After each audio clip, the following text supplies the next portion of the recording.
Katarzyna Zawada was born on June 1, 1976, in Kraków, Poland.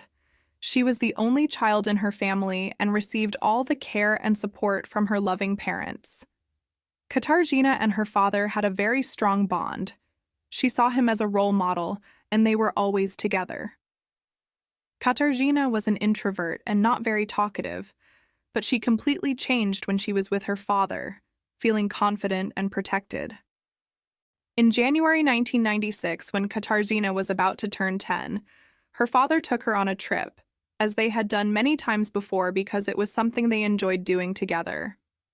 Unfortunately, this day ended in tragedy. The man slipped and fell, resulting in a spinal cord injury that left him immobile and ultimately took his life. Katarzyna was plunged into deep sorrow. She blamed herself for what happened for a long time and eventually fell into a deep depression. Her mother, Marta, a child psychologist, was very concerned about her daughter's mental health. Therefore, she sought help to overcome her depression. They lived together in Kraków, a city with green areas and large buildings constructed during the Soviet era. Katarzyna grew up and entered university to study psychology, trying to follow in her mother's footsteps. However, she did not feel comfortable in this profession and switched to studying history. But she didn't like that either. Eventually, she decided to study religious studies, where she found what she was looking for. At 23, Katarzyna was already independent but shy, so other university students did not know her very well. Her closest friend was named Anna, whom she met in high school. Anna had a significant influence on Katarzyna. One day, she gave her a book about hippies, and Katarzyna was fascinated by this model of nomadic and carefree life. She also loved listening to music and often visited music stores and fairs. Additionally, she frequently visited a student club that had a music store and a restaurant where people could buy or exchange CDs and tapes. Despite Katarzyna finding her way in university life, her mother, Marta, noticed another bout of depression. Although she had been helped in her childhood, Marta decided her daughter needed to see a psychologist again.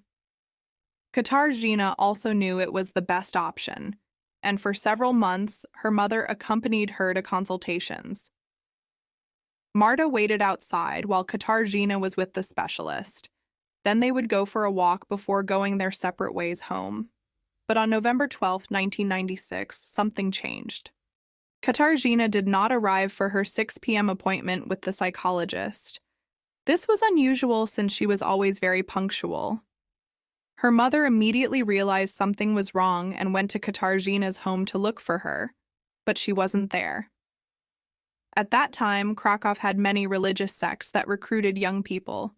Marta feared this might have happened to Katarzyna, so she went to a monastery that was very popular at the time and accepted young people from these sects. However, no one there could provide any information about her daughter. They suggested it was unlikely and advised her to contact the police. Marta did just that, but as is often the case with missing adults, the police told her they would have to wait before starting the search. Given the young woman's depression, they suggested Marta consider the possibility that Katarzyna had gone somewhere far away to cope with life. But Marta did not believe this hypothesis. She saw that her daughter was making progress in therapy and was getting better every day. Ultimately, she started searching for her herself. Marta went to the university and put up posters with her daughter's photo in many places. During these searches, she received some information that led nowhere. For instance, a woman told her she had seen her daughter getting on a bus. She indicated the direction, and Marta began her investigation, but ultimately found no substantial clues. She then decided to hire a private detective for help. During this time, Marta also received 2 calls from a man who invited her to Krakow's Central Square, claiming to have information about her daughter. The private detective advised her not to go to these meetings, as it could be a trap. The police still thought Katarzyna had committed suicide, but 2 months after her disappearance, they realized this hypothesis was completely wrong. On the night of January 5, 1999, A tugboat was approaching its mooring spot on the Vistula River in Krakow when its propeller stopped working. Such problems occurred frequently because debris from the water often got caught in the blades. Used to these difficulties, the captain docked the tugboat, secured it, and said he would resolve the issue the next morning. Early the next morning, the captain returned to his ship and, along with a sailor, began removing debris from the propeller. What they found was a piece of thick fabric, or possibly skin, wrapped in clothing, with a human ear with an earring nearby. Disturbed by this discovery, the two men called the police, and officers determined that the supposedly wrapped piece of skin caught in the propeller was human skin. There was no body, only skin removed with surgical precision. The police quickly began searching the river for more remains. They found a buttock, a leg cut below the knee, and some other body parts.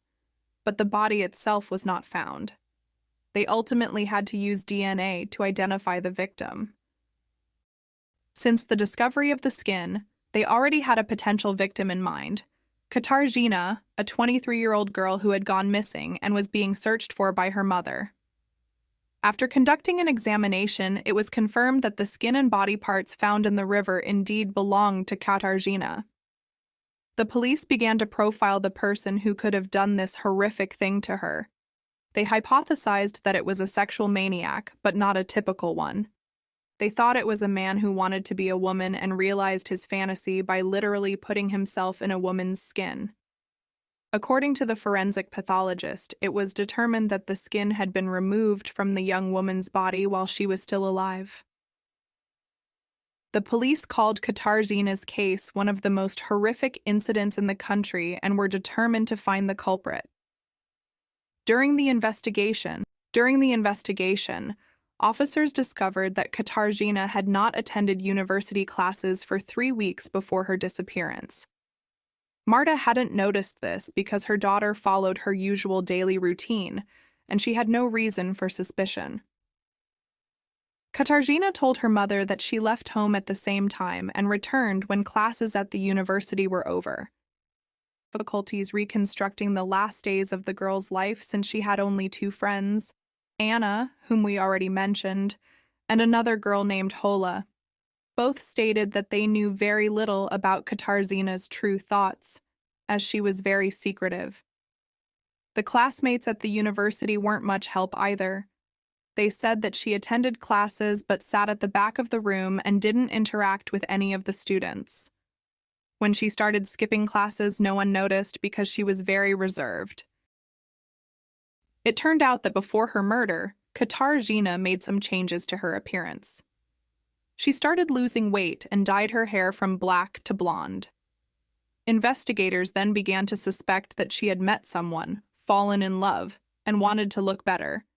They also suspected that this person might be responsible for her death. When officers tracked Katarzyna's movements during the 3 weeks she was absent from the university, they found nothing unusual. She was seen in the same places she often visited, the music store and the student club. There she frequently interacted with a guy named Jakub.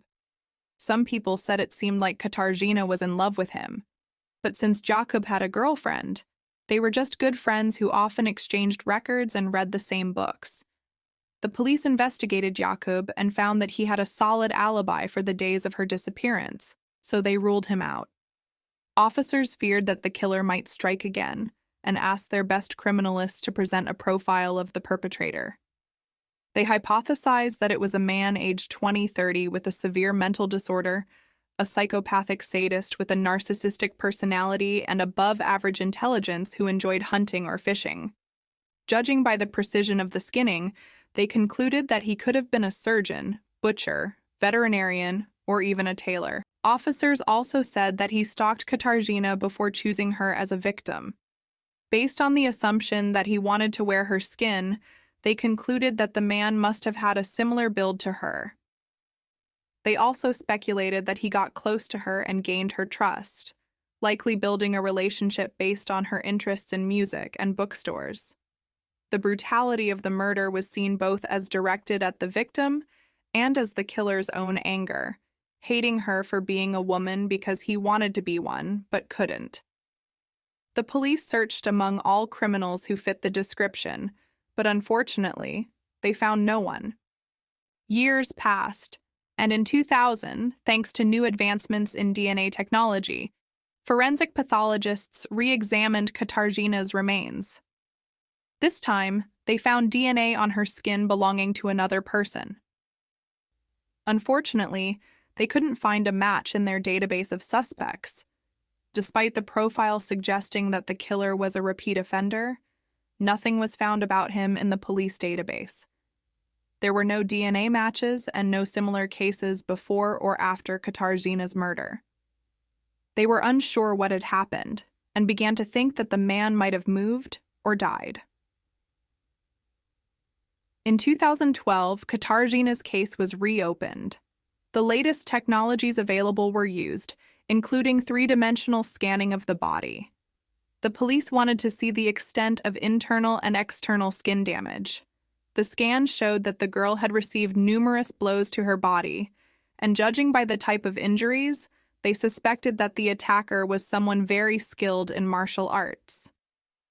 They also found fragments of vegetation on her skin that were not found in the river where the skin was discovered. This clue was crucial in determining the murder site, as the type of plants corresponded to a very specific area in Krakow. Despite these promising developments, the case went cold again for another 5 years. In 2017, the case took a dramatic turn. A woman told the police about a man who behaved strangely and seemed obsessed with Katarzyna's murder. He even visited the symbolic grave that her mother had made. This man had served in the army and also worked in a morgue. As if that wasn't enough, he lived near the river where Katarzyna's skin and remains were found. The man was identified as 52-year-old Robert Janczewski, who was considered a weirdo by everyone. Robert had a very difficult childhood. His parents abandoned him at birth, and he was raised by his aunt. But she died when he was 2, and he was taken in by his paternal grandparents, who had a long history of physical abuse of their children. He lived there until he was 11 years old. At this age, he moved in with his parents but did not receive the well-being he had expected. His father was a poet and artist who was always in his own world, and his mother never showed him any affection. She suffered from migraines, and most of the time, the house had to be dark and quiet. Obsessive faith and violence became hallmarks of Robert's life. He had very few friends in school due to his aggressive and unpleasant behavior. At the age of 20, he was drafted into the army for military service and worked in a morgue for some time, helping with autopsies. After his service, he worked at the Zoological Institute, where he skinned several animals and was fired after he killed all the test animals. A few years earlier, Robert had already come to the attention of the police in connection with Katarzyna's murder. He was a man who dressed as a woman and harassed other women on the street, but at that time, they couldn't link him to the crime. When the police received a tip about this man, they questioned his mother. She said that after Katarzyna's murder, her son changed significantly. The woman was very old, but she said she remembered well how one day Robert fell to the floor and cried, saying that he did not kill Katarzyna and that his friends from the gym had framed him. She also mentioned that after the murder, Robert became more religious and attended church almost every day. Several witnesses noted that he indeed often visited Katarzyna's grave and always left a burning candle. Some people also said that he wrote letters and buried them near the girl's grave, but the police searched the area and found none of these letters. The more the police investigated the case, the more they realized that Robert was the person they were looking for. Several witnesses reported that he loved to wander around the city for hours because he was unemployed and did not have much money.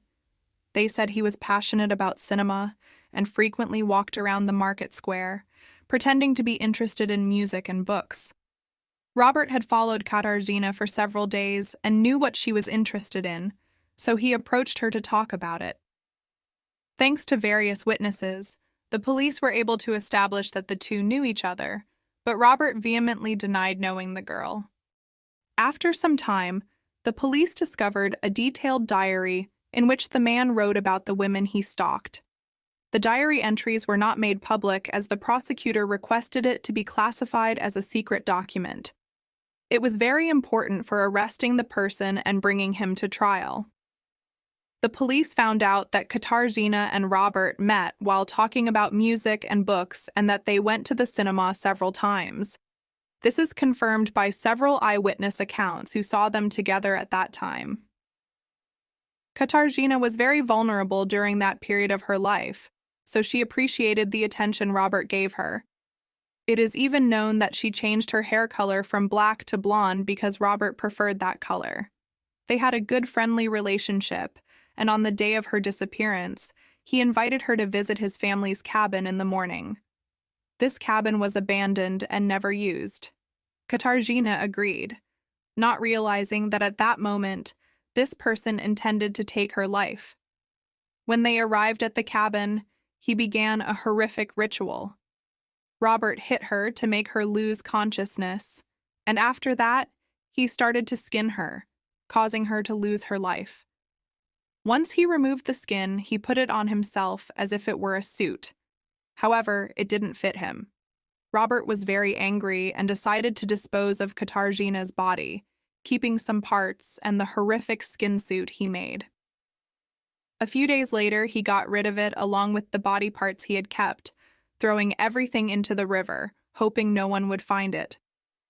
But eventually, as we already know, the skin was found, and the police tracked him down many years later. Since the cabin was abandoned and never cleaned, the police went there and discovered Katarzyna's DNA in the bathroom. Eventually, there was physical evidence linking Robert to the girl, but he continued to claim that he did not know her.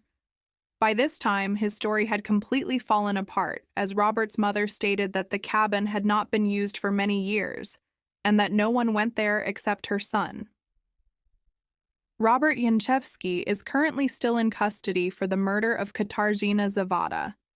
He was arrested in October 2017, 19 years after the crime was committed. Initially, it was said that Robert would remain in prison and that the trial would begin in March 2019. The proceedings in this case are ongoing, and due to the closed nature of the trial, information is limited. It is known that in January 2024, the court gathered nearly 500 pieces of evidence, but the details remain confidential. What do you think about this story? Write your opinion in the comments and subscribe to my YouTube channel. See you in the next episodes.